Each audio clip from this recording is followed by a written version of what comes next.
Hello guys, ഒരുപാട് ദിവസമായില്ല കണ്ടിട്ട്. Video ഒന്നും ചെയ്യാൻ പറ്റണില്ല, ഒന്നും അപ്ലോഡ് ചെയ്യണില്ല. കുറച്ച് പേരൊക്കെ ചോദിക്കുന്നുണ്ട് എവിടെ പോയി, എന്താ വീഡിയോ ഒക്കെ നിർത്തിയോ എന്നൊക്കെ. സത്യം പറഞ്ഞാൽ എൻ്റെ നാട്ടിൽ ഇപ്പം തെയ്യം സീസണാണ്. ഞാനൊരു തെയ്യം കലാകാരനാണ്. എൻ്റെ മീശയൊക്കെ പോയി തെയ്യം കെട്ടേണ്ടി വന്നു, അതുകൊണ്ട് മീശയൊക്കെ കളഞ്ഞു. ഇപ്പോൾ ചെറിയൊരു പൊടി മീശ മാത്രമേ ഉള്ളൂ.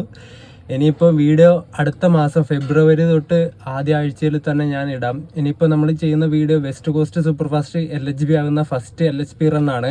അതിൻ്റെ വീഡിയോ ചെയ്യണം, പിന്നെ അമൃത് ഭാരത് എക്സ്പ്രസിൻ്റെ വീഡിയോ ചെയ്യണം. അങ്ങനെ കുറച്ച് വീഡിയോ ഒക്കെ വരുന്നുണ്ട്. അത് കഴിഞ്ഞിട്ട് നമുക്കൊരു നോർത്ത് ഇന്ത്യൻ ട്രിപ്പൊക്കെ പോകാം. എല്ലാം ബുക്ക് ചെയ്ത് വെച്ചിട്ടുണ്ട്. ഇപ്പോൾ തെയ്യം സീസൺ ആയതുകൊണ്ടാണ് ഈ ഒരു ജനുവരി ഫെബ്രുവരി മാസമൊക്കെ തെയ്യം സീസണാണ്. അതിൻ്റെ ഇടയിൽ യാത്ര ചെയ്യാൻ വേണ്ടിയിട്ട് ഞാൻ ടിക്കറ്റൊക്കെ ബുക്ക് ചെയ്തിട്ടുണ്ട്. അപ്പം വീഡിയോ ഇല്ല വിചാരിച്ചിട്ട് ആരും ഡിസപ്പോയിൻറ്റഡ് ആവണ്ട. നമുക്ക് അടിപൊളി വീഡിയോസ് എന്തായാലും ഞാൻ കൊണ്ടുവരും. അപ്പോൾ സ്റ്റേ ട്യൂൺഡ് ഗൈസ്. അപ്പോൾ ബൈ ബൈ.